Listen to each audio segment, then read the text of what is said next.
Welcome everybody to episode 36 of PT Shop Talk. On today's episode, we do an article review on hopefully two articles if we can get to it.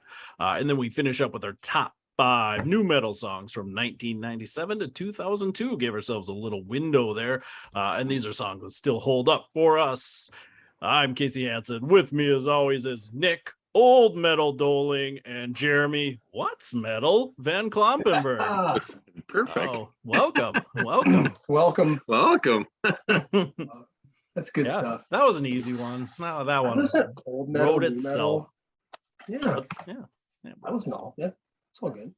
It's fair enough. Well, yeah. What's new in your guys' world?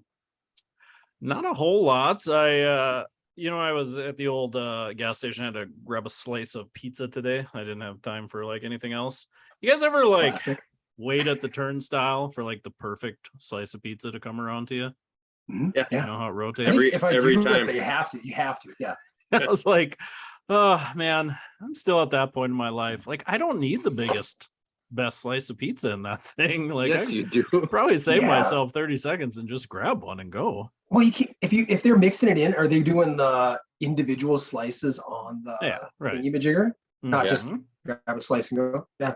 Then you can't take the risk on getting an old crusty dry one. Yeah. Well, that I get, but I mean, they all looked good, but there was one bigger one at the back, and I'm like, come to me, baby. Oh. And I just sat there. So where were you at a Holiday? Were you at a Casey's? Casey's. I'm going gas station pizza. Oh, gotta hit Casey's. Do you get commission? I wish they had more apparel. I would be wearing Casey shirts and hats. You should just for fun. I should spell it the same way. Yeah, right. I could sell them my little pick off our logo. They could use me as the mascot. Do you think there's a better slice of gas station breakfast pizza out there? I don't think so. Yeah, they have they figured it out. Yeah. The old Merit Care South University cafeteria had better breakfast pizza. But hard to believe. That's when your base is like country gravy. See, Wesco out here's got a country gravy. Yeah, they've got a country gravy one, but it doesn't beat the soft nacho cheese. I mean, because you can get Casey's with country gravy instead of nacho cheese if you like breakfast pizza. Well, then we could maybe talk. I haven't had that yet. I didn't know that. I haven't had it, so I can't. I'm still right now. Merit Care, rest in peace. Is still my numero uno. I don't know if Merit Care died, Nick. You don't know. It's gone. they made it. They probably made some money off the deal. Yeah, I think they've just grown and changed through life. You don't have to mourn them. It came through the cocoon, and it came out a wealthy butterfly. Yeah, no kidding. Casey's does have a Wisconsin beer cheese breakfast pizza now. That's new. That's also good. It's like a beer cheese sauce instead of nacho cheese, and it's got onions and peppers. I'm so sold on that. I'm tempted to quit therapy and open up a Casey's out here. Oh, could you do imagine? so well. Yeah. It would roll. I mean, it'd be amazing. Caribou coffee is also one of the biggest things that we miss from Minnesota. Really? Yeah. Caribou coffee is legit. They don't have that. I got to ask this because I put myself on blast when it came to coffee drinking a couple weeks back. I finally invested in a mixed box of Black Rifle coffee. Heard great things about it. Good company, veteran. You're a real American. Yep, I am. I have a t-shirt. Let's get into hunting season too. My wife gave me a t-shirt. It's nice. Silencer smooth, all that stuff. Is it better than Caribou? So that's my question. So I brewed myself a delicious 8-ounce cup. Was it French press? What? French press? Prep matters. What are we doing here? Is self-ground? Is it K-cup? No, K-cup. K-cup. Okay. K-cups. Yeah, guys, I ain't that fancy. Okay, well, yeah. This is pour over. No, the fanciest I've ever got was grinding beans. But you just use your hands?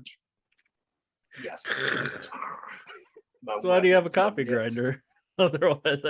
Picture you just punching them in the palm of your hand. It's quieter this way. Yeah. Kids. It tastes better when you kill the beans yourself with your hands. That's what I'll do when Maddie brings her first boyfriend home. Oh, you want a cup of coffee? You want some coffee? Fall in there. Yeah, it's just the blood from your hand. Right. Well, I like that. So back to it. I'm halfway through my cup, and I'm like, this is really good. I'm really enjoying this. And I take a step back, and I'm just like, I wonder if had I not even known what was in there, right? Am I being biased based on the fact that I've paid more for this coffee than I have for any other coffee in my life? Branding matters. And I've heard great things about it. So I don't know. I should almost do like a blind little taste test between that and my other shitty little great value medium roast or dark roast. I can tell you it's better than great value. I think you should do a blind taste test and post it to Facebook. I can drink bad coffee, and it was great value. Great value is not good coffee.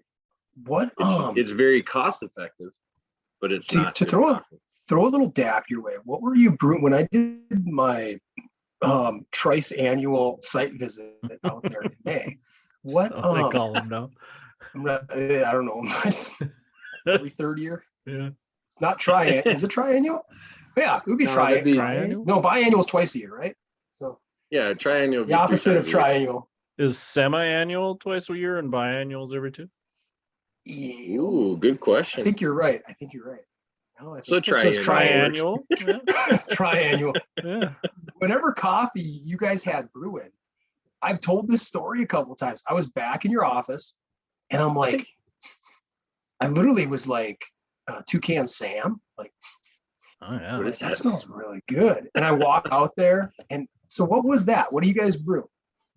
Well, we don't all the time, but it's usually some Starbucks. God damn it. Yeah, if I'm gonna be honest, I think Starbucks makes the worst coffee. I'd rather have Folgers. If I'm talking medium roast, I could tell it wasn't Folgers. Starbucks medium roast is bad. It's bitter. It's so bitter. That is not the best part of waking up.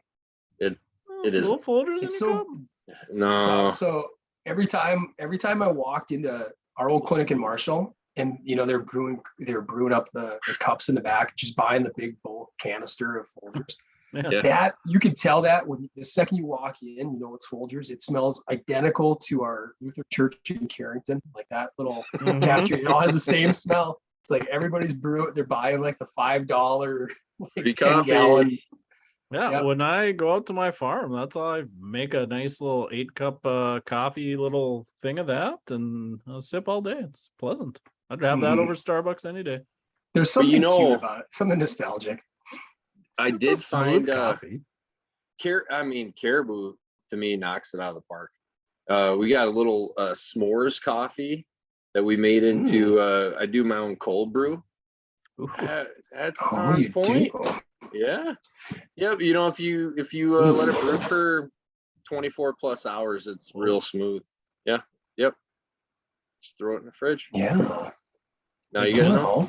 Just put beans in water. How do you cold brew something? I'm not fancy. Yeah. I'm definitely closer to Nick than I am to you when it comes to coffee. It's just a little metallic bin.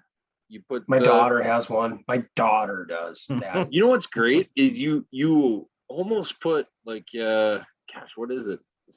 It's almost a pound of coffee in it, and then you probably put somewhere in the ballpark of right. That's a lot of coffee. Check your budget. Yeah. Better be Folgers. But it's like you maybe get 36 or 40 ounces out of it, but then it's concentrate, so you only put a couple ounces in the bottom, and then you fill the rest with water. But it's money. It's money. Never had. I've had some like nitro cold brews here in Fargo. There's like a place that makes one, and they sell it at Drecker. I enjoy that. That's good. Yeah. Oh. Yeah. Nice flavor to it when I don't want to have a beer. But Uh-huh. When is that? Never. I was just kidding, Jeremy. I'm not trying. I threw it out there to sound sophisticated. I saw it. Somebody else was drinking it. I think they were driving people home. On that note, as I've shared with you guys, I'm kind of a seasonal drinker for my taste, and I'm Pumpkin not spice so beers. much. No, but I'm not so much a beer guy in the summer. It's got to just be like, honestly, I'm fine. If I'm going to drink in the summer, it's going to be like domestic light beer, kind of like a taste of high school, right? That's how I am too. I'm not a fan. But then the moment football starts and it gets a little chillier, I'm like completely fine drinking like a super heavy beer, like a good, delicious craft beer, and then drinking more of it. What say you guys?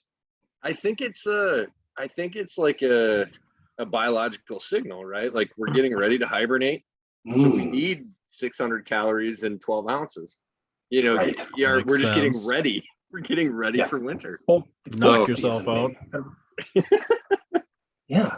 So yeah, seltzers don't hit the same in the fall.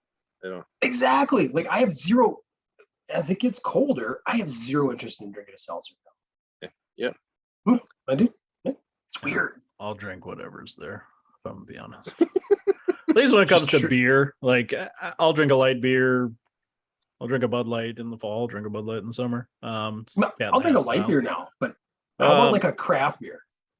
Yeah, if somebody offers me one, I'll drink it.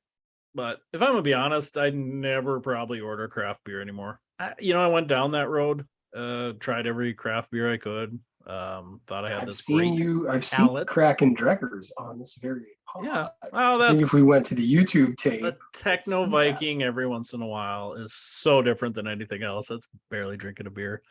Phantom Hand. No. They got some gross stuff. Loki's my homeboy. Honest, Drecker's gotten over the top, but but I will say cocktails. I definitely come wintertime, I usually quit drinking cocktails. Yeah, it's more of a summer thing for me for sure. No, man. That's a never thing for me. Whiskey? Never. Nope. Hot 100 while tailgating, as we talked about before. That's about the extent of hard liquor come fall. Oof. Just a badass. I mean, you make me a little whiskey drink. I'll drink it. Last year when we were at PPS, I had plenty of whiskey. The bourbon was good. Yeah. I kind of came back from PPS on a little bit of a bourbon kick.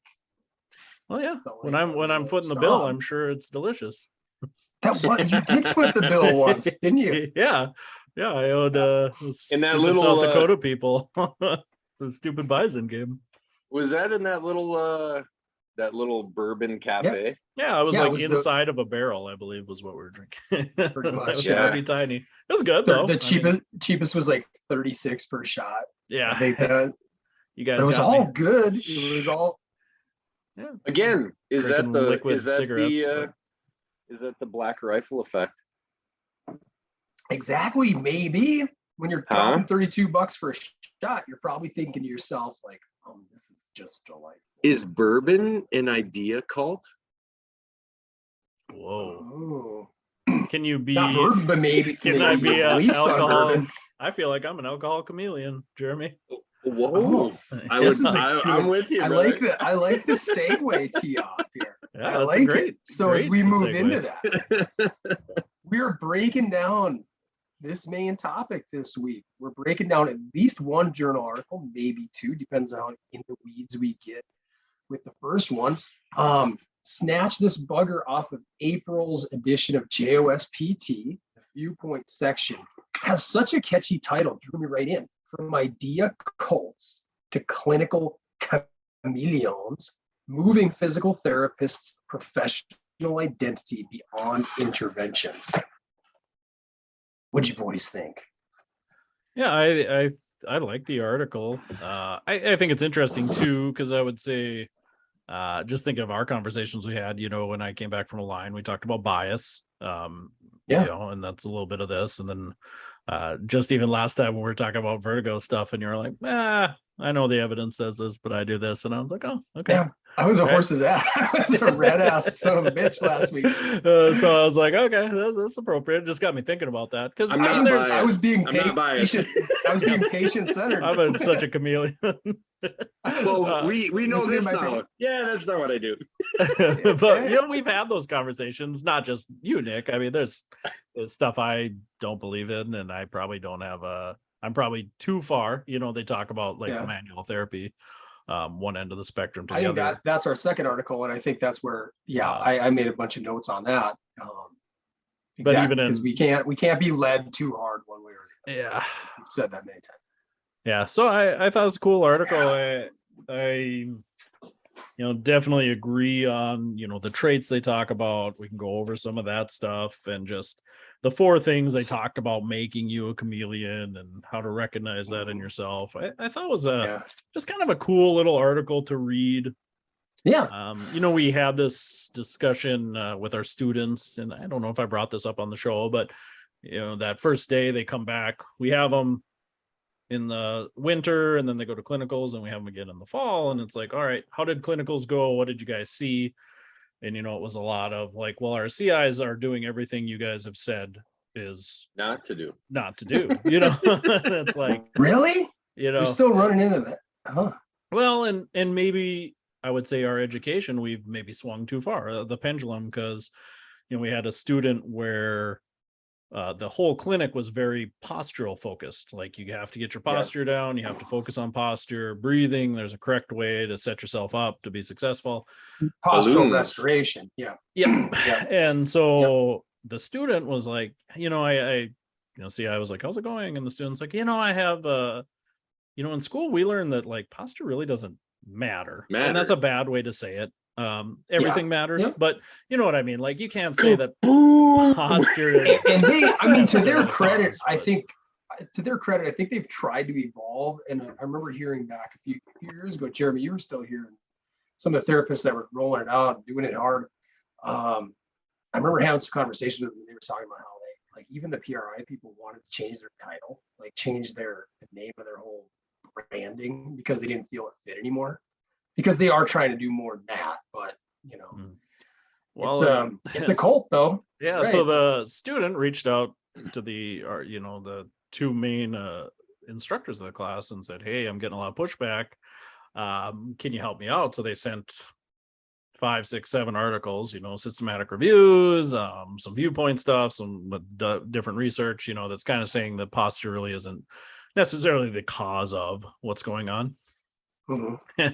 And she presented that, and the response then from the therapists were like, well, get the F out of my clinic. Well, they said research is bias. You can't go by the research. It's like, okay, so your professional opinion isn't, like, that's your argument is.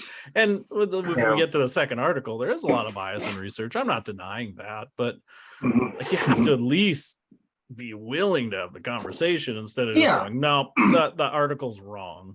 100%. You gotta meld it. Go ahead, Jeremy. I was gonna say though, isn't there some cool correlation though? They briefly mentioned like social media and information siloing, and how we continue to reinforce those biases. And like, I mean, we could make that argument for politics, like across the spectrum too, where it's like, no, we can't have a discussion because it's what I believe, right? And again, I mean, I think from a clinical standpoint, I would say from a broader social perspective too, I think that's a dangerous place to be at, right? Because you're just saying like, oh, go ahead. I was gonna say, do you think I don't think that's gonna go away. If anything, I think it's probably only gonna keep getting worse.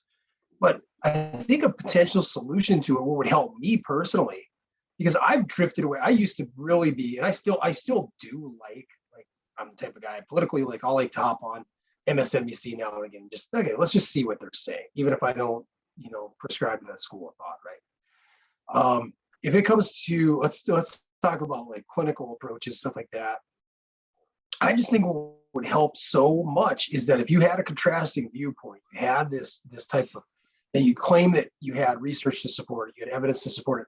I really think it'd be super helpful if people would like upload that with it, right? Like, here's a link to the research. Please, like, read it. And I think that would help versus just, and I know that happens. I know some people on Twitter do that, but I think when it comes to the really, really strong opinions, and then sometimes people even draw their own conclusions from articles based on their own biases, but I think that would help. At least it gives you the opportunity to let's read through it and make decisions for yourself. I think the trouble comes from, like, obviously these people are making boatloads of money when you have, 800,000 followers, right? Mm-hmm. So even like I like the guy that jumps off the bat to me is like Adam Meekins, like manual therapy sucks, right?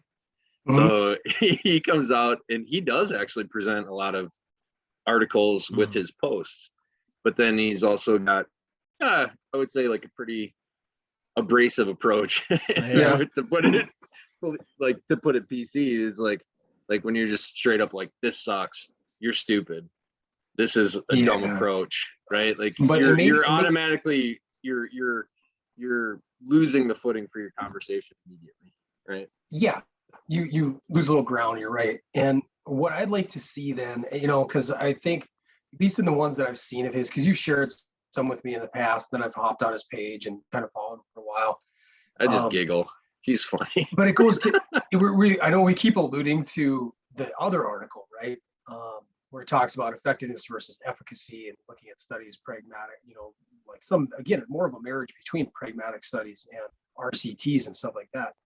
And I think that the stuff that he's always showing is exactly what ticks off most traditional therapists too, is the fact they're all RCTs. They're all like, okay, manual therapy done in isolation. Yeah. It's,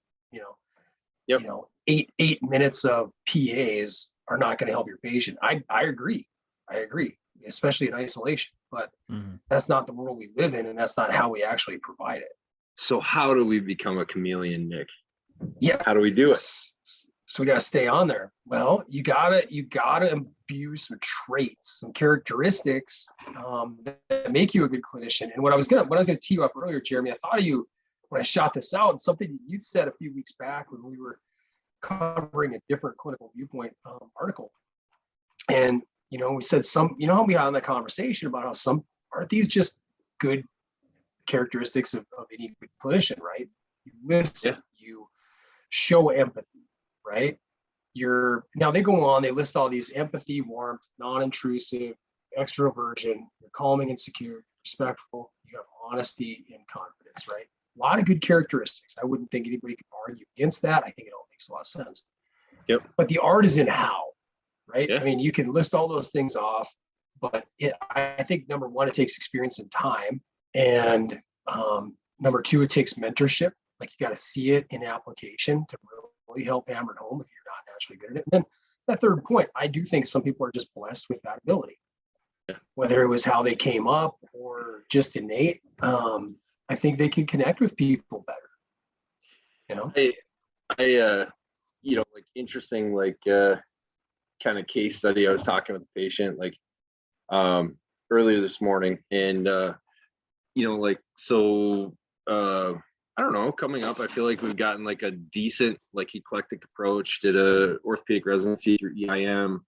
A lot of stuff. I vibe a lot with like SFMA, Gray Cook, Kelly Starrett, that kind of school of thought. But I was talking about rolling patterns to a back patient, and I had alluded to it a couple of visits ago, and she said, "Well, what was that all about, or how was that? I know you just like kind of said that passing." I'm going over like, well, they talk about this, neurodevelopmental approach, like you shouldn't be, doing anything in tall kneel or half kneel until you can roll, and until you own, right? Like, and I said, you'll hear people like so far on the end of the spectrum, like, is breathing important? Yeah, it is really important, right? But there's some people that are like, it's hard to live without it. But diaphragmatic breathing. I think you knew where I was going. But you're like, hey, you can't leave the table until I tell you you're doing a good diaphragmatic breath, until you broke that pattern, right? So you look at that, and I told her, I said, like, she's got like that mindset, we were talking about Wim Hof and some of these other like, cold exposure, right? Kind of on the periphery stuff. But I go, 98% of people, if I set them on a table and I'm like, all right, we're going to breathe for an hour and we're not going to leave the table. Do you have the they'll never research come to back. support this stat? Do you have the research to support that 98%? I want to see it. Can you upload it? Well, that's my clinical experience. But like I said, you could non-biased get from my understanding. No. But you could get so far on that end where you're like, no, everybody is going to do breathing for the first 3 treatments. Yeah. And it's like, a lot of people aren't going to come back. But you have that piece of information that you go back to when somebody really resonates with that, right? Yeah. And like you be like that eclectic approach to say like, hey, is one system good for everything? No, it's not. But you're going to want to be able to draw back on that experience throughout your career so you can meet that patient where they're at. Yeah. And some of it's so blatantly obvious. There's examples that sometimes, and I think sometimes people get so blinded by it.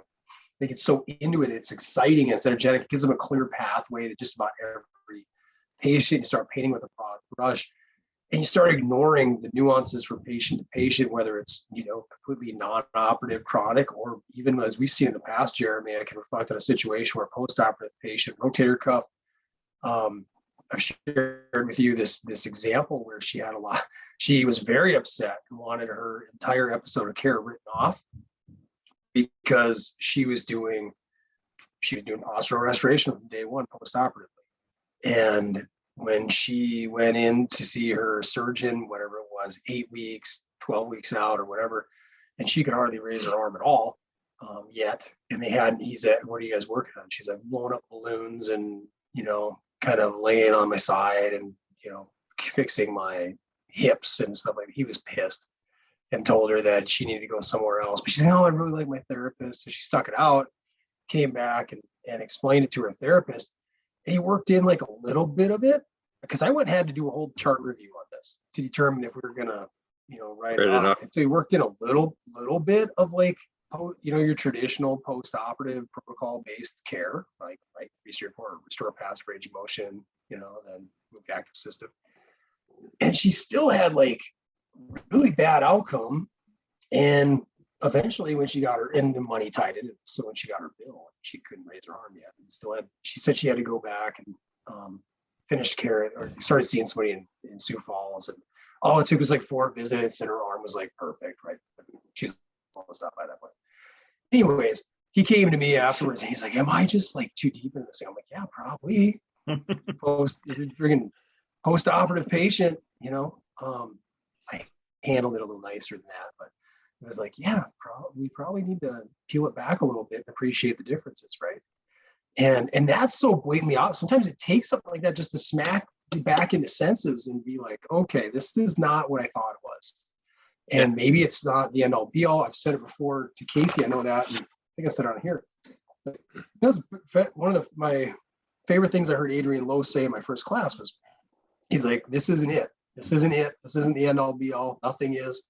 And the second you're in a class where somebody's claiming it, you got to get out of the way, Yeah.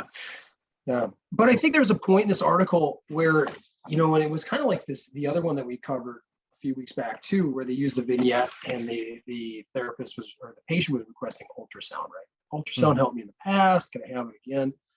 And in this one, they use manual therapy, right? Manual therapy helps me. And it's like, I like the way that they're kind of breaking down into the weeds again, something that I think would just be inherent to a lot of people, but they break down some practical application. Like, why do you think manual therapy? Why do you think she believes manual therapy helps? Right? Maybe, and then you can make a better educated approach on how you want to, or an educated decision on how you want to approach it. Yeah, and I think that patient-centered, patient-led, patient-assisted care, whatever you want to call it, like, what do you want to work on today? Like, do you want some manual versus just saying, like, hop up on the table, manual work, I'm going to do manual. Like, you still want to be engaged. You don't want to necessarily just do that with everybody, but if that patient really comes in today and says, I'm really flared up, this work, can you work on my shoulder a little bit? Yeah, I don't think there's anything wrong with that, No, I agree. Yeah. So that was kind of cool. I did like, just to go back to your other statement about Adrian Lowe too. Like this article had kind of that cool little quote from David Butler too. Yeah. Yep. What bugs me is it took me so long to realize that I was the probably the variable. He was the in the variable. outcome. Yep.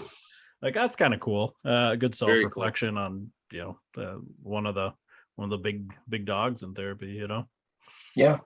I think it gives you some good food for thought. It would be a great read. Where I'd recommend this is for any like PT student, and especially any definitely any new clinician. Yeah. New clinician. I think old and then, clinicians. and then there's older clinicians. You're too, probably like right that too. Anybody who's maybe really gone deep into like one pathway for a long time. Yeah, definitely that. Which I've always skewed that. It's always kind of scared me to do that. Yeah, because I feel like the young therapists that have worked with me seem to be pretty moldable. Like, I'm really into Mackenzie's, and it's like, okay, have you looked at this other stuff, and have them watch a few MedBridge videos or something, or follow somebody on Twitter, and then they're like, oh yeah, that's cool, and it talks about that in the article too, where the TED Talk effect, like you kind of jump into whatever catches you. I mean, Adrian Lowe did that to me, the hook, line, and sinker. Mm-hmm. I spent years really focused on that. I can't say I moved away from it, but I've definitely shifted off of it a little bit. And I wish I remember who said it. Somebody on Twitter said, if you believe in something, like you should almost be its biggest skeptic. Like you should really hound into people that think it doesn't work. Find their viewpoint. You need to challenge your belief, versus like I said, it's so easy to get in your silo. They're confused. They don't understand. I mean, it's not about me, right? It's not about us. It's about the patient. Because I've thought about that sometimes. Because there's just things we've talked about, right? Like I'm not a big trigger point guy. I'm not a big Mackenzie's guy. Like maybe I should take those classes. Like I should look into those things, but we just don't have the time, the money, to do all that stuff. So I think that's hard too, as you kind of marry yourself to something, It's only so much. I should stop dumping on like myofascial release and the MFRs.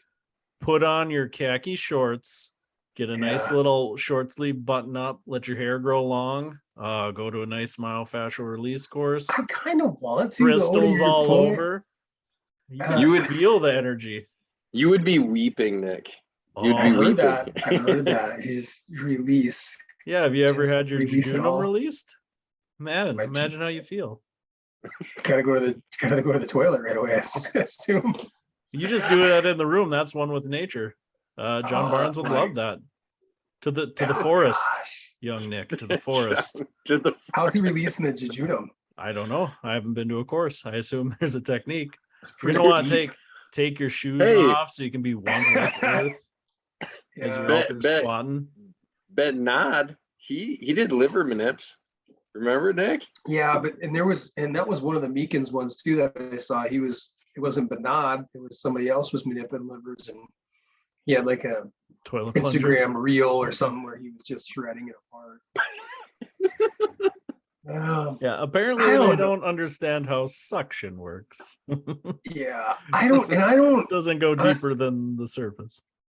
But now, Jeremy, if we're being intellectually honest with each other, maybe we honestly jumped right to. We didn't look up anything on it. We just started shitting on it right away when you talking about it. Manipulative livers, and we're like, I don't understand the physiologic process. So right away, we're like, this is freaking quack. Like, just this guy's done. Let's go drink some beers. But I mean, that was just I manipulate my liver internally. That's how I do it. Yeah, I flush it out. Get them poisons out of there. I just gotta believe that's more of like again, like this was another Meekins too, where they were talking about psoas releases, and it's like, okay, you're gonna palpate the psoas. It's like palpating through 3 steaks and a 12-pack of hot dogs, and then you're like, I'm on it, got it, and it's like I don't know, I gotta believe there's a little power in placebo there. This is gonna help me. This is what I don't know. Yeah, I guess again, I need to confront my own bias. Well, and that's where it gets I need to get my liver manipped. I need to. And Let's I'm watch like, some if I'm in videos. there, whether it's like a psoas, whether I'm needling psoas or whether I'm needling, presumably psoas, right? That's where I'm going to go with this. Presumably psoas, or presumably like even the piriformis, glute max. I'm like telling I always kind of quip to the therapist. I'm like, I think, because I still remember dissecting that tissue in gross anatomy, and like the layers, like you have to really tease it apart. So the fact that like, oh, this is the cross fiber right here, so I'm on piriformis, and I know for a fact, unequivocally, that's where I'm at. Well, that's not true. You don't really know that. Yep. You're just blindly believing that. So I'm like, I don't know, plug in a couple of those muscles, and we're gonna presume, I'm hitting them something in there. It's a sign of a colon. chameleon. I'm trying to be a chameleon. Complexity. You're acknowledging complexity. Just like the Predator, he was like a chameleon in the jungle. Remember that? That's how you've tied it around to yourself, huh? You're a physical therapy predator. I like that. That's Wait, that what doesn't got sound my- great. That doesn't sound good. I wouldn't say that. Yeah. I'm Nick. I'm a Therapy therapy predator? predator, and I'm going to work on your glutes. Drop them undies. Thank you. Don't worry. It's just piriformis, nothing else. Wink. That's all. That's all I'm palpating. But get to I the think chopper. in general it goes That back, got weird. Like, Get to the chopper. and I hope I like that JOSPT's plugged in more of these viewpoints. I think our other one was, when we talked about ruptures of the therapeutic relationship, and I got some great feedback from my wife Michelle, she listens to the pod all the time. She was driving to work, and she said, a lot of your guys is a lot of the context of what we were sharing. She's like, it's not unique to therapy at all, right? You're talking about relationship building, and that happens in other business lines, any other service where you're dealing with customers face to face. You're dealing with people, and you have to appreciate the differences and not get sucked away too hard either way, right? Like you also can't, like, I like what you said, Keith. You can't have a patient walk in and be like, well, you're going to ultrasound my shoulder, and then you're going to do some massage there, and if I have time, I'll do some exercise. And it's been a long time, but I did have a patient or two that would come in, and that was their thought. Like they would just direct the care. They tell me what works. And I felt like I was always trying to do a delicate dance with them on, okay, I don't want to scare them off. Some of this may or may not work. But I do believe I can get them to do some of the things that I believe will work and help them. So maybe I can meld these things together, And then I think, and some of that I think came on. Do you still believe that when you're a young clinician, people are skeptical of you, and as you age and your hair goes back and you start adding a little bit more salt in your beard, I think people start. I do think that has an effect. The wisdom effect. That wisdom was used in here, right? Wisdom, that word, and maybe. And I'm sure we all change too. It's made me a little softer. It's made me more malleable. I don't.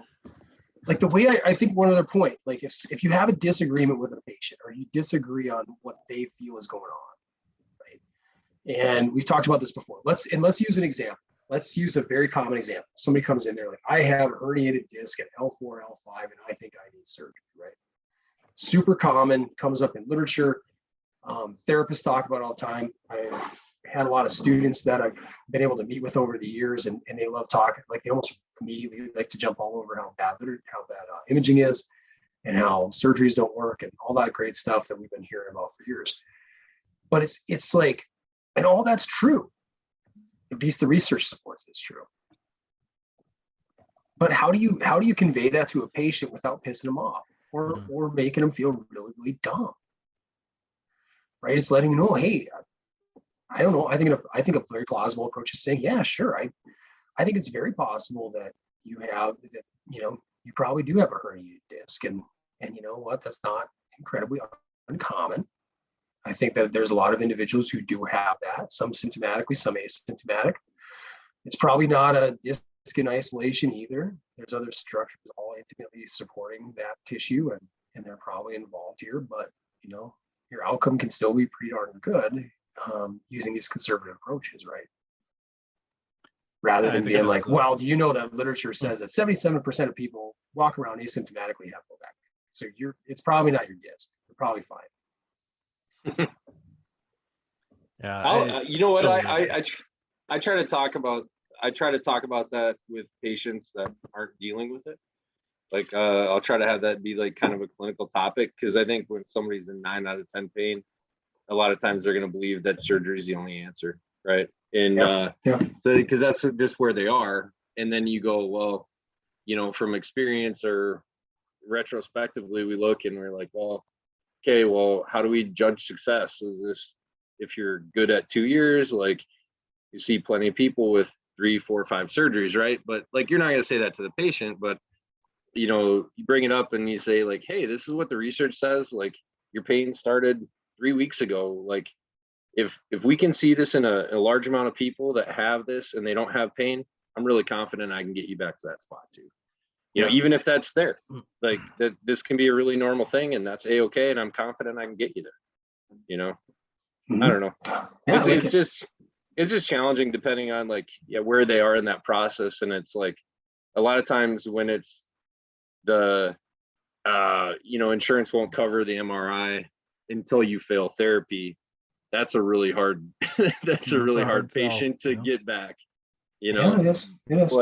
But it's like, gosh, if I can talk about that at some point with a patient that's not in pain, maybe they'll relay that to a cousin or a spouse where, gosh, I remember when I was in therapy, they talked about like the imaging's not the end all be all, you know. Yeah, until they go and see like an orthopedic surgeon who's like, oh yeah, this guy knows what he's doing. How'd you walk in here? Yeah. You know, but I'd agree with you, Jeremy. That's a great way to go about it too, because we said it a million times on the show, like have to change the narrative, and you can change that narrative at any time with anybody. You know, it's okay to your shoulder replacement patient, you know, that might see somebody working on the back. You know, we always have patients who are like, what's wrong with them? And I can't really say, you know, well, it looks like their back really hurts, it's probably a disc, and you're like, well, actually discs, you know, you get them, they may or may not contribute, you know, like you can just keep sharing that stuff, share it with friends, family, students, you know, just again, that change that narrative. I had 2 subacute back pain patients this week that had really significant radiculopathy, went in for MRIs. Both of them had disc bulges. Both times 2 separate doctors said, well, you have a disc bulge, but you know, the chances of it, you know, being the major cause of this probably aren't that big. That's cool.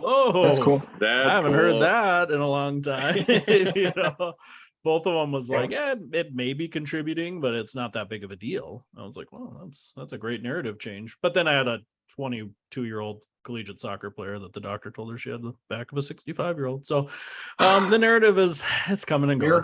Miracle science. She's still walking. Yeah. No, and I think like you're saying too, whether it's another good opportunity for that is like spouses, when you're working with a patient, they start telling you about their spouse, and you're like, oh, okay, you know, and you can start sprinkling in some of that, because I like your point, Jeremy. It's less emotionally intense when it's not the individual in a lot of pain.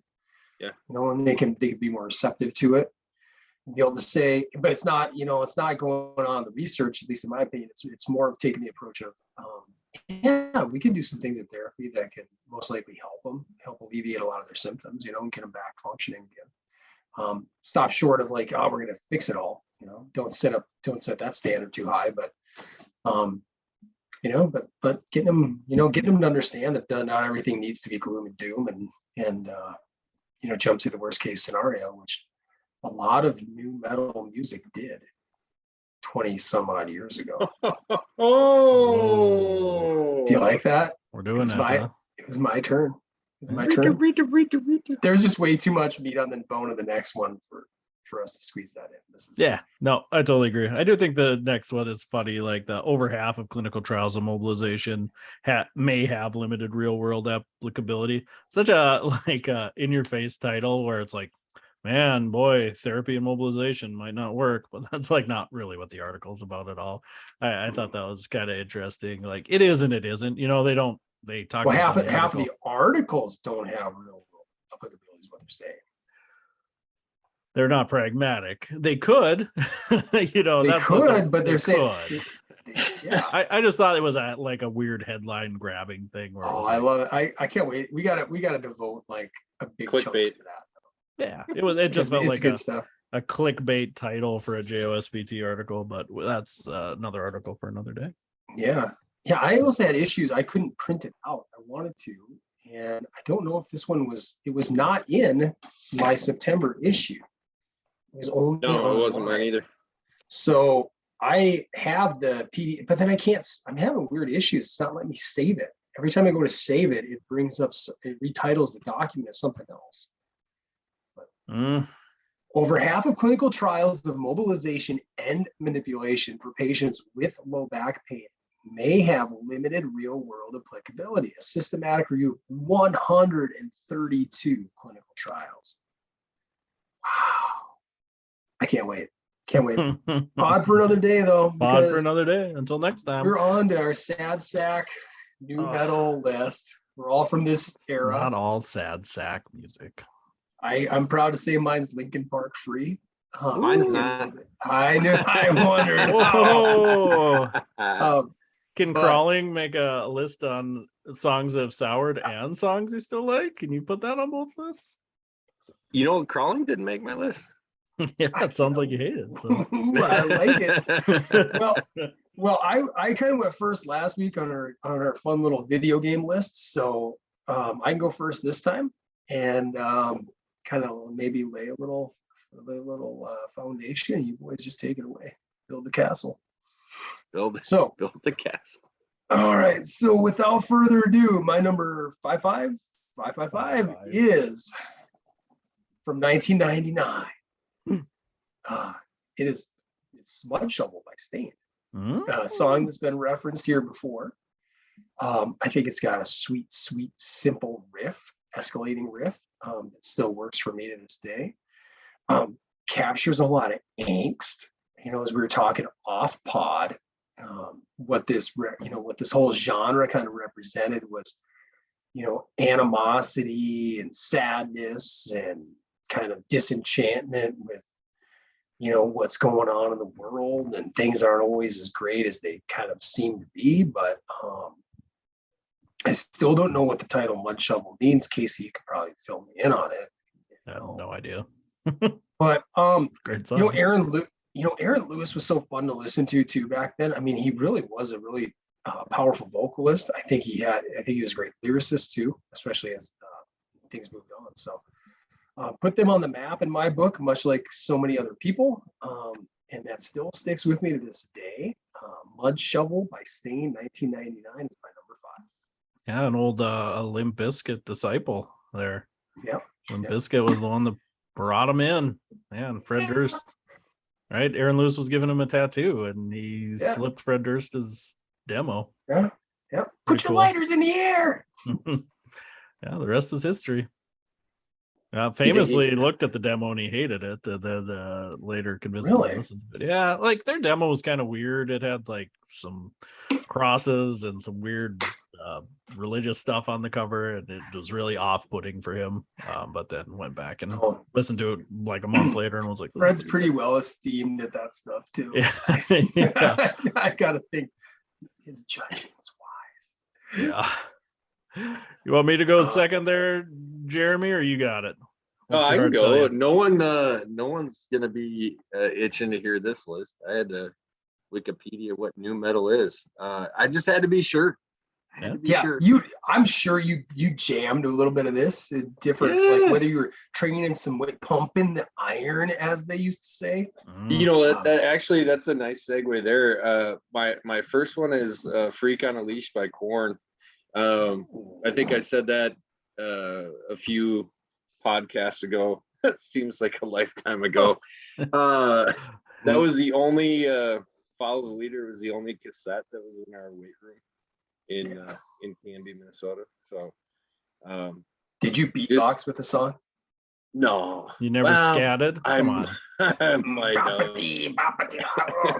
Yeah.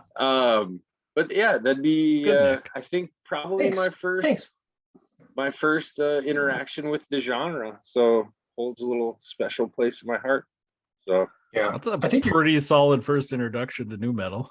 Yeah, I think if you look up if you go to the Wikipedia page on it, it's kind of funny. It's really that album kind of just exploded it all. Like they had some precursors in the 90s, but Freak on a Leash really.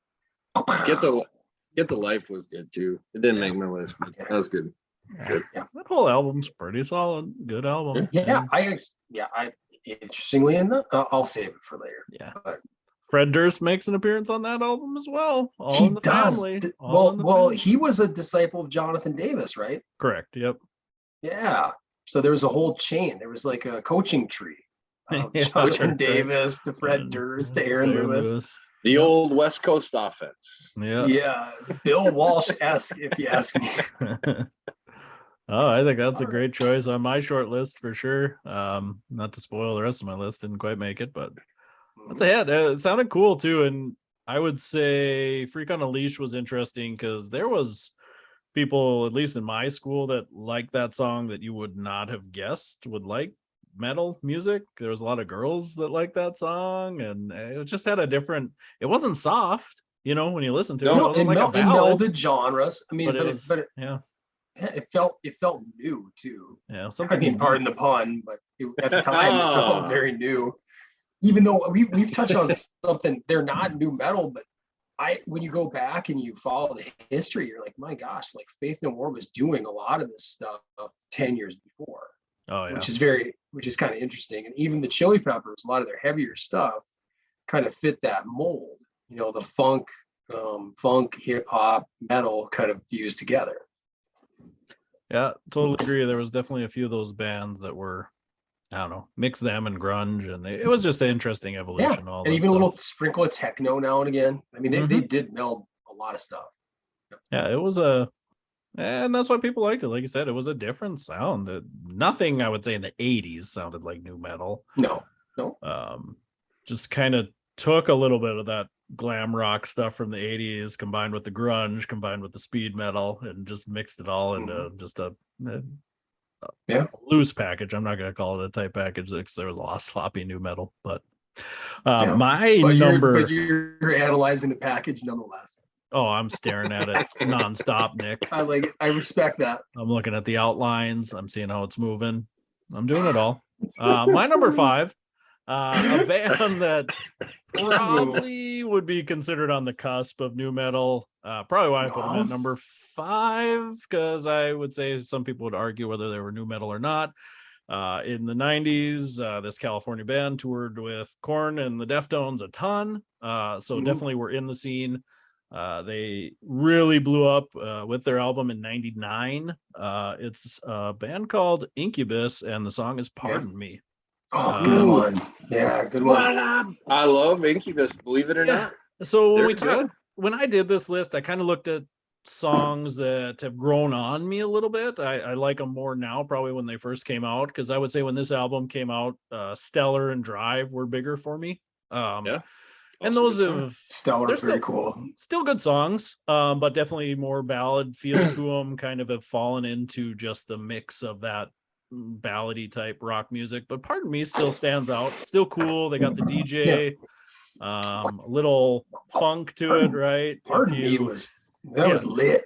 Yeah, they had a little acoustic version too, didn't they? They had a little acoustic version of that. I think this whole album they did like a little side acousticy thing with some of them. They were that was good too. Yeah. Was that album called like Make Yourself?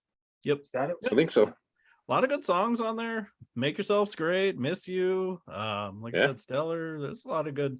And after this album, they really went away from the funk and the DJ and just went kind of straight rock after this. I would say this was the last album from them that I would consider maybe new metal. Because Morning View. Morning View is more. I agree. More like pure rock. More pure like just alt rock. Yeah. Yeah. So I actually prefer it better, but I think there was a good evolution. I actually like Science, the album before. That was a little heavier, a little faster, a lot more funk to that, a lot more DJ and stuff in it. But that album, didn't like it when if I'm a be honest, like Make Yourself came out, then I went back and got Science, and I was like, this kind of sucks. And now I listen to it and I'm like, Science is cool. Like there's not a lot of stuff sounds like that. Real Chili Peppers type sound to them. I gotta go back and just kind of re-explore at least Make Yourself and see if it still hits. Because when Morning View came out, all of a sudden that became like my go-to compact disc. That was like I was in college, like right in the throes of college, so you're like really wise and everything's deep. So you're like, this Really is wise. so good. Oh gosh, I was so it's wise in almost undergrad. fake deep You're so lyrics, wise. you know? I mean, God, when I was sophomore in college, I was so wise. It's just I understood all the lyrics. Yeah, right. Warning that was a banger for sure. God, it His was voice good, was good cool. stuff. He definitely had Yeah. a great voice. Again, he was one of those bands that really reached out to the ladies. They loved him. Yeah. It's good Well, looking everything, cat. I think every album or every video, he was like shirtless and Yeah, like, never put a shirt and he on. moving around, right? That was like a thing. Like I went and saw that him Jim here. Morrison-esque. Yeah, I saw him at Blue Stem here in town a few years ago, and yeah, like 4 songs in, he took his shirt off, and I mean, he's like 40 something at this point. People in the crowd were losing their minds. So he still got it. Still got it. That's my Good number for 5. him. Good for Pardon him. Me. Pardon Incubus, me. Good song. 1999. Great song. My number 4 is kind of I'd almost forgotten that they'd fit in new metal, but they fit the time period, and according to Wikipedia, they're classified as it, so I'm going to go with it. Definitely more in the vein of more pure metal, but it's from the year 2000, and it is the title track of the album Awake, the song Awake by Godsmack. And I felt like I was a really big Godsmack guy. I really like those first 2 albums connected with me. I think they felt right because, you know, obviously they robbed from a lot of good bands, but they didn't do it poorly. I think it'd be a misnomer to say, it sucks and just easy to whatever. Man, they got, and by that second album, I felt they got a little heavier in the right ways. And Awake is just a great, in all the right ways, right? It's not heaviness just to heavy package, Jeremy. Some heft to it when you hold it. Hanging low. So great drum riff. I mean, the intro just feels good. That album, I actually really enjoy that album too. Sorry, Jeremy, you okay? It's 2 hands. That package is so big. It's so heavy. We have to change the narrative on packages. Somebody's gonna think we run a courier business. Maybe Casey wants to get his hands on some more. All day long. Putting those packages where they belong. Oh, this innuendo. Grabbing them and throwing them. Anyways, go on. Yeah. I think Sully Erna had a pretty good voice for metal. I think he's a great lead voice. And Awake, I actually really like Sick of Life too, which is the first track on the album, and then it leads into Awake. I think it's a great 1-2. So that's kind of where I'm at for my number 4, Awake by Godsmack from the year 2000. Yeah, I love the album before that. I guess I would vary a little bit from you, where I felt like the second album was almost just more the same from the first album, so I didn't enjoy it quite as much. Because the first album was kind of cool. It was like a return to rock a little bit, just clean radio rock kind of. I mean, he, like you said, he had a cool voice. It was just a clean rock voice, you know. It wasn't gravelly like a lot of what was going on at the time. Keep Away was good. I mean, I'm not going to dog that album. I really, really enjoyed that one. Yeah. So I just didn't like the second one as much, but it's great. I mean, there's 3 or 4 songs on my short list from Godsmack. So, I mean, that's great band. Still like them. I still do. And I think they put out some decent stuff over the last like 15 years too. All right. Yeromi. Get him, Jer. My number 4 is actually Godsmack as well. Voodoo. So this again is like you have to do it. You have to. It's very hypnotic. It's so good. Okay, go ahead. I don't want to steal your thunder. So we would. This takes me back to like football, like being a sophomore. Or actually, it was freshman. They would dress the JV team at home games because we had such a small school. Let's make it look good, right? But you're sitting there and like you don't know what to expect, and they like kind of blacked out the whole locker room, and then like that just hit. It was one of the big songs in the little like warm up, get psyched period. So again, it was it's a banger. It's good. That was good music. such a badass, just a perfect closer to an album. I mean, it's like the last song of an album, and it fades out, and but it still feels like dark and heavy. Yeah. You know, I love it, man. I love that call. That's great. That song always sticks out because back then every album had like a secret song on it. And yeah. like, sometimes you had to skip like 30 tracks to get there. Yeah, and I remember that album has like a secret track on it. I remember me and my buddy were like, "Oh, you listen to secret track? We're so cool. We knew there were secret tracks." Yeah, it sucks. Yeah, I was like, "Yeah, it's totally terrible." But my buddy's like, "Dude, have you listened to the actual song before the secret track, which was Voodoo?" He's like, "That thing is a banger." Yeah. And then I was like, went back and listened, and I was like, "That is a banger." I could actually end the album on that. You didn't need the secret song. Get out of here. Am I right that they've kind of taken the Metallica approach to where they've had like in subsequent albums more recently, they've had like Voodoo 2 and they've had like done some of that stuff. Really? Sequel. You know, I gotta check it out. I've just seen it listed, but I kind of want to listen to it, see if it has the same type of vibe. Well, I want to say even on the second album with Awake, there's a song that's like the sequel to Keep Away. They even say that in like the music video. They're like, this is like the second part of Keep Away. Like, so they were doing that, I think, even at early on, because I forget the song, but very similar beat to Keep Away, a little different, but kind of like a change in it. I think it's the second album, maybe it's the third, but Voodoo, great, good stuff. That's what I got. My numeral, great 4. choice, Jeremy. Yeah. This is actually probably the only non-single on my list. I didn't want to like dive too far off album, but it's from 2001 from Stained, Break the Cycle, and it's a song called Waste. Familiar with this song? It starts out pretty slow because that whole album was definitely like a change for Stained. Got a little more emotional, a little more quieter. Songs based on after a concert, mom came up to Aaron Lewis and her son had killed himself, and he was a huge Stained fan, and she was, why did my son, so the song starts out with kind of telling that story and how he felt really bad about it, but then like the song changes tone and he gets angry, like, what a waste of your life, and like, why do you as a mom come to me with these questions that you should have known the answers to? What was wrong with your son? You should have listened to him and found out what was wrong. And like the very end of the song, he goes into this scream tirade, like F you and F him for not having the strength to pull through. It's been shitty for me. I've had plans. I've messed up, but I'm still here and still fighting every day.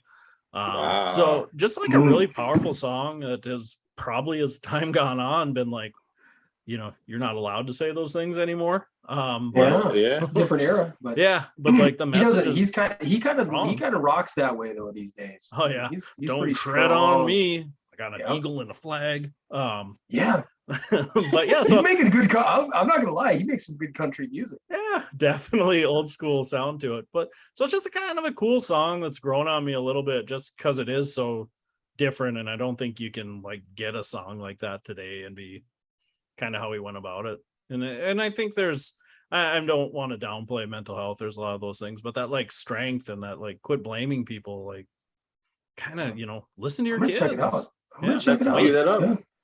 Waste, listen to it to the end too. Like it's cool because you feel the change in the song from him being like, oh my God, I'm so sorry your son's passed away. Like, I love my fans and like, I don't ever want this to happen, to like, he slowly becomes angry as the song goes on, thinking about it. So it's cool.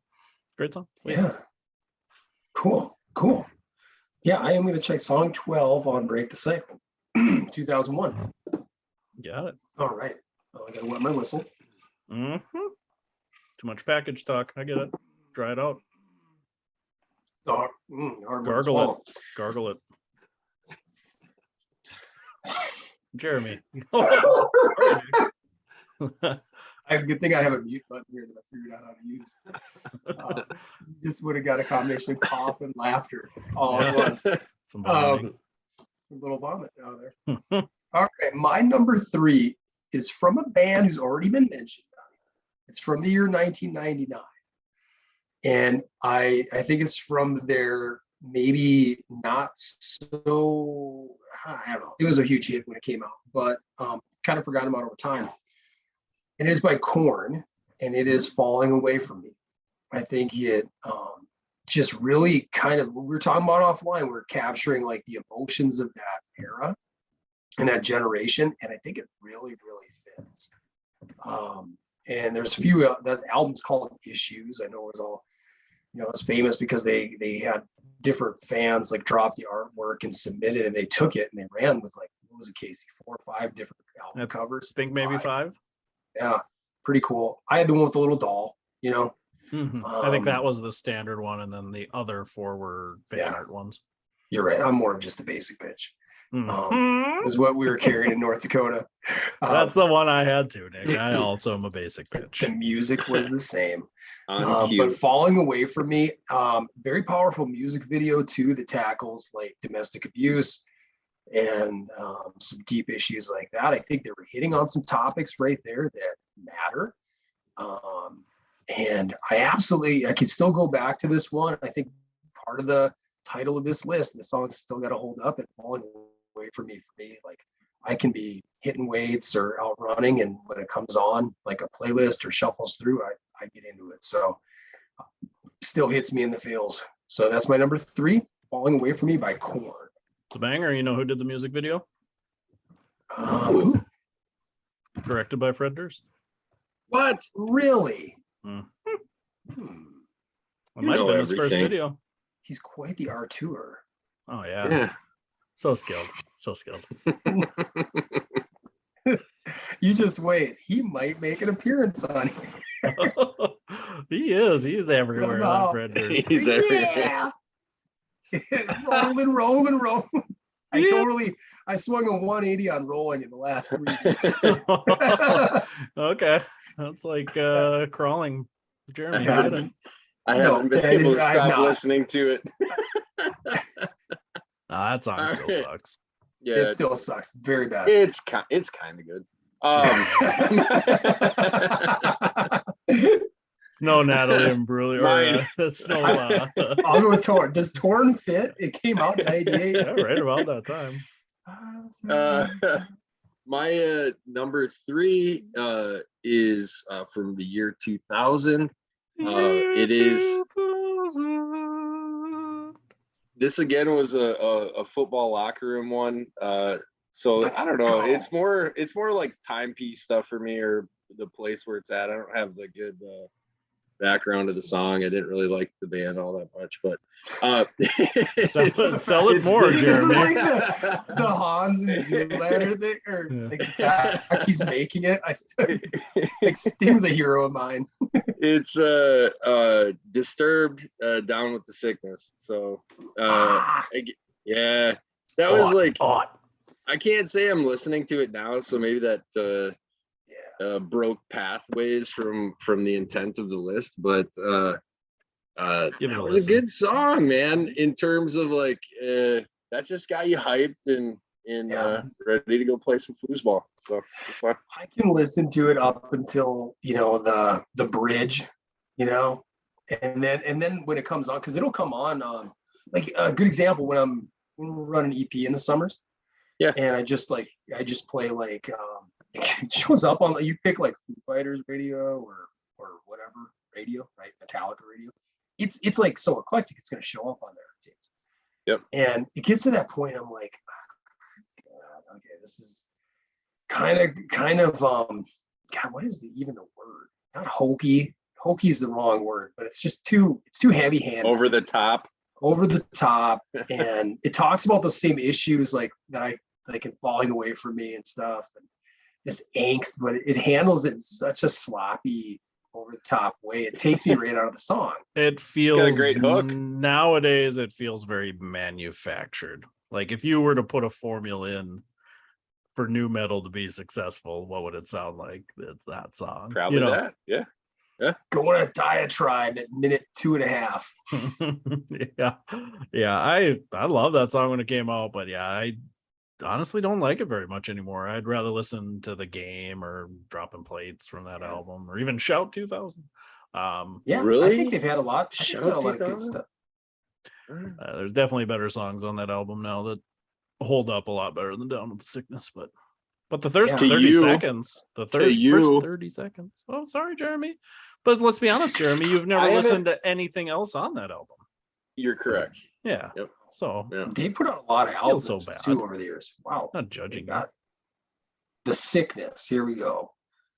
Game Stupefy was like their first hit. I remember that. Yeah. Yeah. And that song seemed kind of dumb too, because it's like I feel like he's saying the same word every 2 seconds. Yeah. Very technical. Isn't that a spell in Harry Potter? Stupefy. Stupefy? You're probably right. You're probably right. Tell me more, Jeremy. Stupefy. We're gonna do a top 5 favorite Harry Potter books list. I will let my daughter guest star on here. She Yeah, like that. I'll let my wife. Yeah. Oh, that'd be cute. I'll defend my own damn list. She would own it. Casey's like, I'm procuring my shit. Yeah, I'll reread my books. Watch my own crap. I'll do that as an adult. All right, my number 3. Yes. From 2001. This song was pretty cool when it first came out. It was a different sound, all over the place. 2 different singers, changed tempo about 45 times. Then the band went on to do that in every single song they ever did afterwards. So the rest of their catalog has soured on me a little bit, but the song stands out. It's Chop Suey from System of a Down, 2001. Oh, yeah. Forget about them. I do. Yeah. It was a cool song. It was slow. It was fast. It was, high, low. It was all over the place. The guitars were super cool. The video was crazy. The message is really dark. Definitely, domestic abuse and how you try to cover it up, and how sad it is. Because you wanted to. Yeah. Why do angels deserve to die? Right. It's interesting. It's just a cool song. Felt deep at the time, and I still like it. I just, as soon as it hits, I enjoy it. Like I said, the rest of their stuff kind of followed the same formula and just never hit quite as hard for me as that song did. Because they got really political, and I believe they're Armenian, so I get it. There was a lot of that stuff in their history, like stand up for genocide and things like, not stand up for genocide, but stand up against genocide. Against it would be preferable. Yeah. Definitely prefer to go the other route with it. So that just, I didn't necessarily connect as much with the rest of the stuff, but that song was a banger, man. Chop Suey. Huge hit. Toxicity was probably the one that put him on the map a little more, which I think was the second single after this one. But I'd say Chop Suey. I think back to Spiders on the previous album, kind of got him in the zeitgeist a little bit, but then I think of Chop Suey, which put him really, that exploded at the time. And then I felt like the rest of it was like, to me, it got better from there. I wasn't a Chop Suey guy, but I did like Toxicity. I really loved Aerials. Yeah. Aerials was probably their greatest one. That would be my short list for sure. But good band though. For a while there, they were so unique, and they I don't even know, you can say they melded genres, but at the same time, like, I don't know, they're it's non sequitur. It just sounded so different from anything else. So yeah. I like I said, I appreciate the coolness of it, but being they were so unique in their own thing, I felt like all their songs sounded very similar after that. It did start, it got and then down they to did that route. That weird stuff where they had like an album which was just all dumb songs. Had like the CDR type cover, steal this album or something. They were doing goofy stuff like that, and I just lost interest in them. I don't know if I bought anything after Toxicity.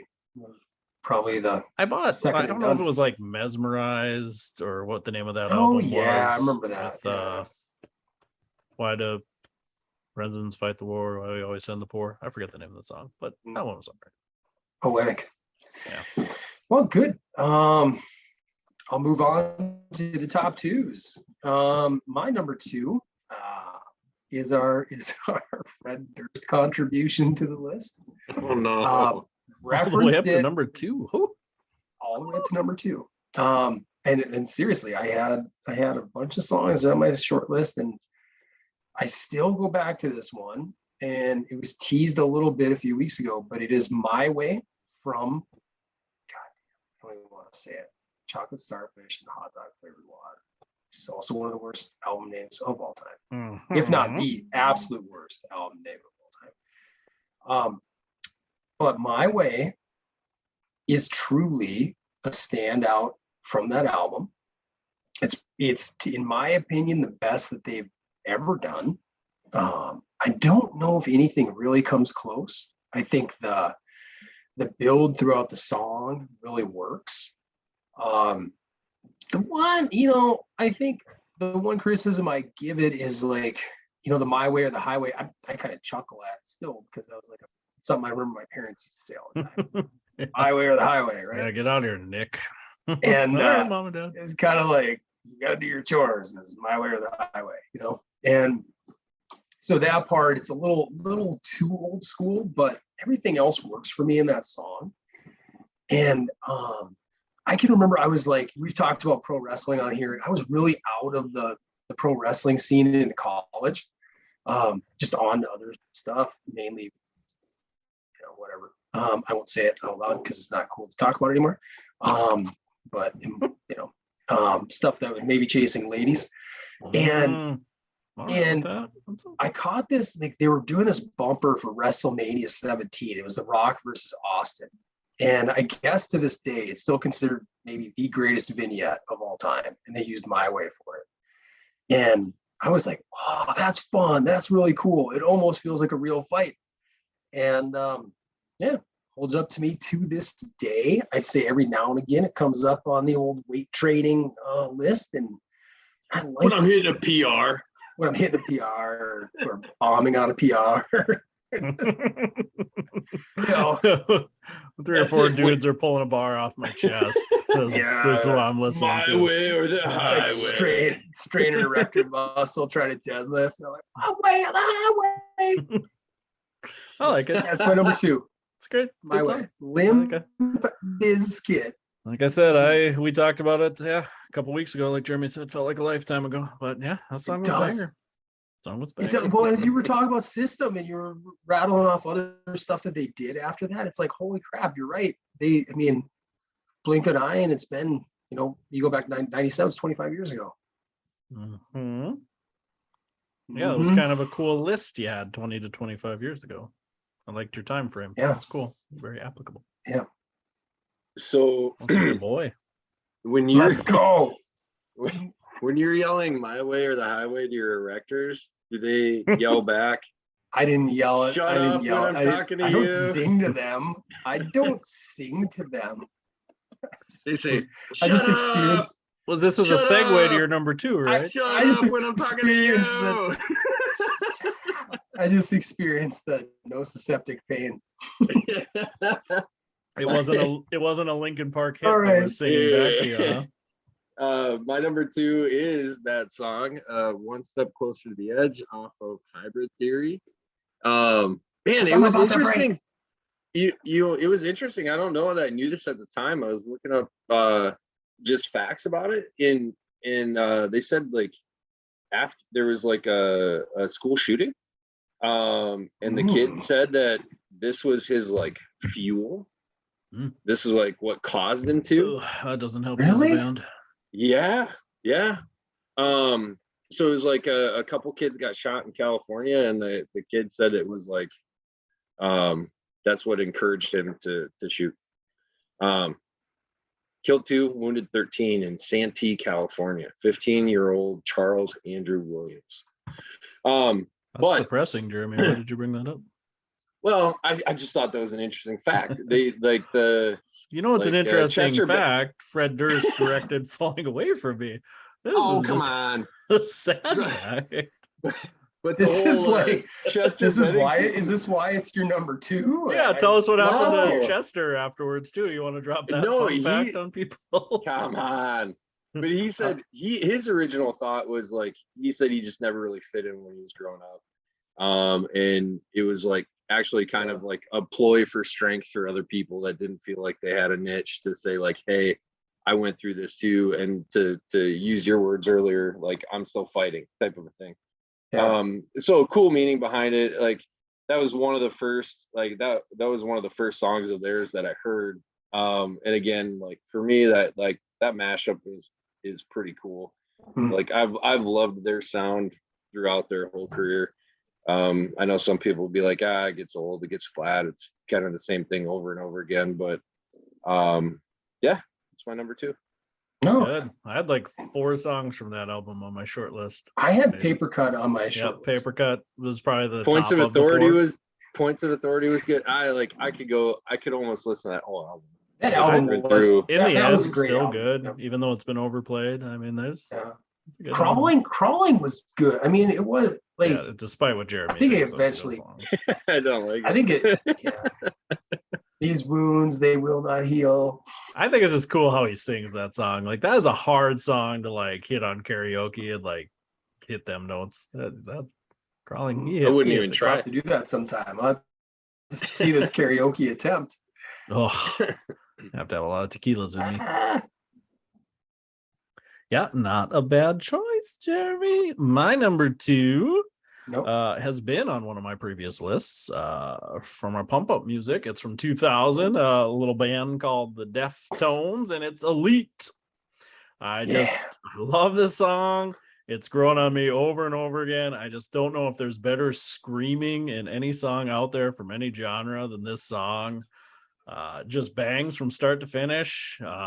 Just Gino, still man. hasn't Gino. been matched, man. This song is badass. Elite. I love it. It's one of my favorite songs of all time, and it grows on me more and more all the time. Again, probably wasn't one of my favorite songs when the album came out. Back to School was a big one on that album. Mhm. Very polished. I felt like that was a cool song. Changes. Everybody heard that song a million times. Yeah. And then going back and I listening. still and- make. yeah, Elite has grown on me. Well, probably everything else other than maybe Passenger from that album has kind of dropped down, but Elite, it's a banger. It's an Elite song. I love them Elite Deftones. I know they're good. They've changed a I'm just lot. more of a. They have, and Yeah. I they didn't make my top 5 mainly because I prefer their newer stuff. I feel like they're one of those bands that I feel like they've evolved with me. Or I've evolved with them a little bit, and that's cool. That's like I can appreciate they're still putting out stuff that I enjoy listening to rather than they're just trying to retread old crap, right? Mm-hmm. And that kind of actually that's an amazing segue into my number 1. So Ooh. You're welcome. thank you. You teed it up for me. So my number 1 is a band that I think gets unfairly myopically pigeonholed into one song, and that's Last Resort. So it's Papa Roach, right? And when you Kobe talk Dick, about a band, Mr. Dick, if you're Suffocation, nasty. no Yeah. breathing.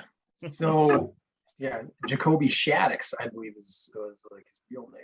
Yeah, but that's like my Jacoby favorite. Dick. Probably one of my favorite openings to any CD ever is Well, that Infest. where he goes, He's giving my name's paying Kobe homage Dick. it's paying Mr. homage Dick. to Janet Jackson. Yeah, And it's great. That's a it's fun way to Janet open an album. nasty, but they I'll get to my number 1 really quick, but they've also evolved their sound greatly, and they're still putting out pretty good stuff with a great message, great content, great evolution of lyrics, everything like that. Much more mature, more spiritual, much deeper, but back in 2000, I'm like, you're going through life and you're kind of like, getting out on your own, wondering what any of it really means, thinking you know a lot before you really realize how humbling life is and how you don't know shit. But Casey, I'm really proud to say you mentioned this earlier as like a name drop, but it's Between Angels and Insects. It's kind of a forgotten song on their album. That is their album's title, right? Between Angels and isn't that the title of their first album? It's not Infest. That's not. Infest. You're right. Infest. Yeah, under those 10. Yeah. So, great message about not chasing materialistic things. The need to try to impress other people, and just how you don't need it, you can rise above it. And I had like a 1A, which is like another deep cut by theirs, never a hit, but Singular Indestructible Droid from their second album. But man, they have some great songs. I had like 4 of them on here on my short list, but when I came down to it, Between Angels and Insects was my kind of default number one. I had to go with it because it hit me then and it still hits me now. And I think even whether it was the 19-year-old Nick or the 40-year-old Nick, I could still appreciate it, and it still means kind of a similar message to me. So that's where I'm at with my number one, Papa Roach. Yeah, definitely the song on the album I would say holds up the best. Just the message, and it was kind of a cool sound too. It was a little different than some of the rest of the album too. Really There's no money, yeah. only Have your possessions. possessions. I don't need I don't need that shit. Take my money. Yeah. You know, when it escalates. I mean, I love that. That's a It keeps building. it could be a trope in some songs, but in certain ones when it's done well, oh my gosh, it's so good. Yeah. You know, and it allows those tempo changes allow the song, I think, to have fresh life over time. No different than like One by Metallica. Like you can start out there and know how it's gonna, like you've heard it so many times, you enjoy the beginning because you know where it's leading to. You know, in that crescendo. So much like my dad would have said to Stairway to Heaven. Okay. Fair enough. Yep. Right. So that's a great song.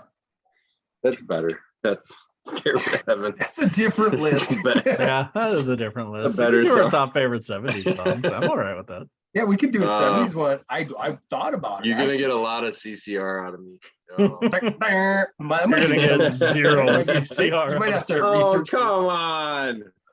My family loved CCR, and I was not one of those people in my family. I'm gonna go. We're Maybe gonna even go a little Kansas. We're gonna have to narrow that genre down to 70s, though. Whether it's like folky 70s, rock 70s, you know. I'm just gonna bend it. Whatever you say, I'm gonna still put whatever I want into it. CCR. You're such a badass. Best R&B 70s songs. Al Green. Yeah. CCR. I'm so in love with you. Isn't that rock? Okay. All right. What's your number one? My number one, back to Linkin Park again. Weird. It's In the End. That's my banger, jam. man. That's a banger. That was a big hit. Don't deny that. Can't deny it. Yeah. And I don't know what his reasoning was behind it. I've never really looked into it. But I'm like that's always like resonated with me. Like I tried so hard, I got so far, but in the end it doesn't even matter. You know, it's like I think of that in terms of like, you know, like gosh, day-to-day things we get so like wrapped up in and worried about. And you're like, man, in a year, in 10 years, in 20 years, in 30 years, it's not what's gonna matter. It doesn't even matter. So it's probably a much more positive spin than what he was trying to put on it, but that's probably what I took away from it.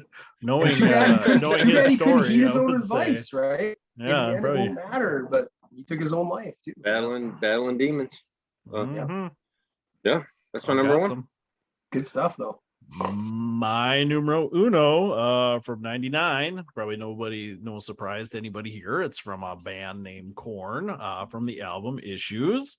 And I lied earlier when I said there was only one non-single. This is also a non-single.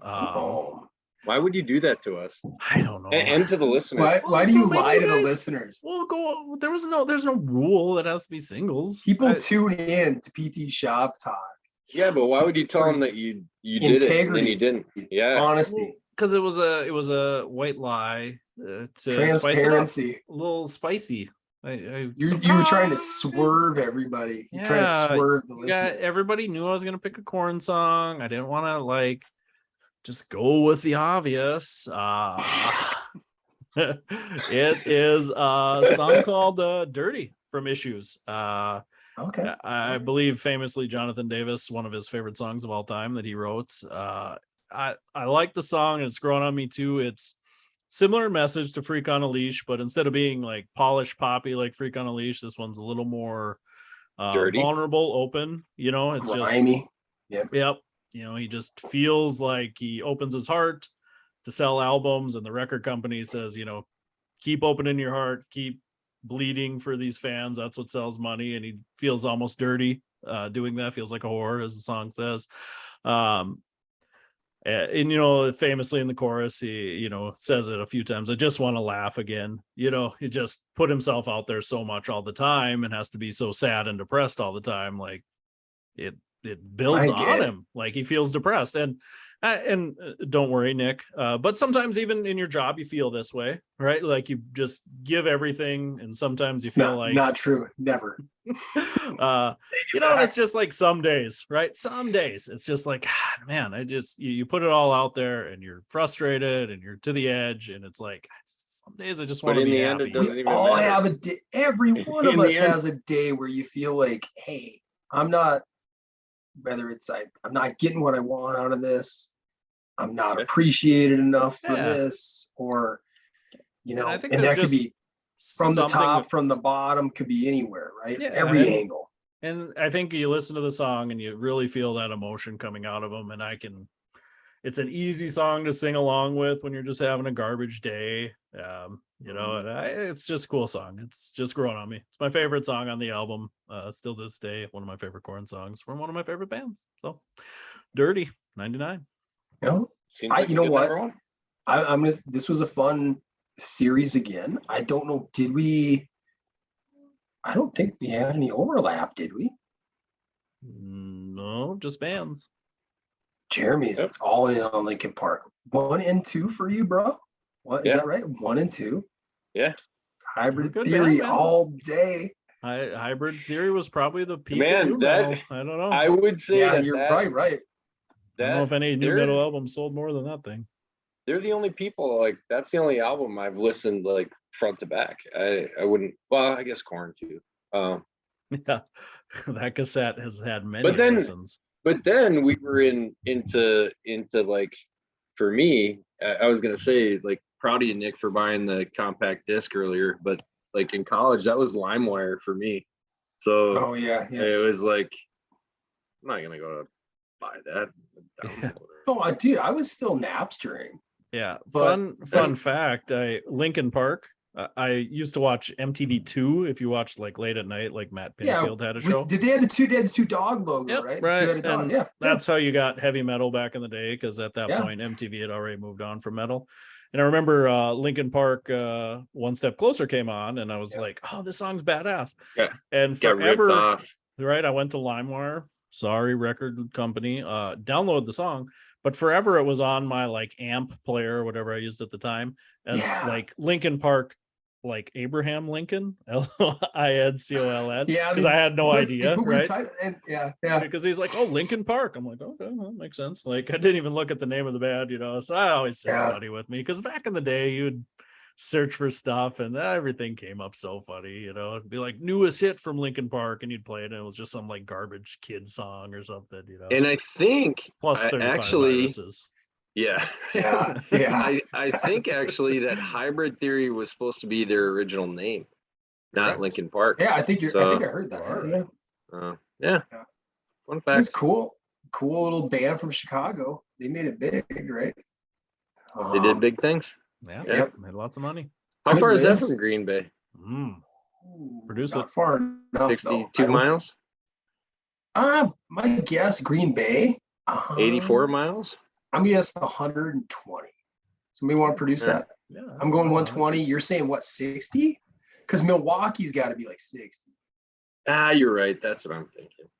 Ooh, sorry, Shit. my internet Anyways, sucks. Jeffrey Dahmer City. It's like Oh. we were talking about off pod. So are you going to watch the Dahmer show with your lovely wife? Because she's into serial murders. I'm sure we will, and they'll rock me to sleep tonight. It's 206 miles. This says 3 hours, 21 minutes. 206. So even I was way short on that one. Wow. Yeah. Oh. Next time we have a guest, we'll see if they get it right. Give them some options. Check them out. So that concludes episode 36 of PT Shop Talk. Thanks everybody for listening. As always, comments, questions, concerns, lists, topics, hit us up at ptshoptalk@gmail.com. Check us out on YouTube, like and subscribe. Follow us on Facebook, Twitter, do our updates through that stuff. And until next time, I'm Casey Hansen, and with me as always, Nick Doling and Jeremy Van Kloppenberg. Peace. Signing off. Thank you.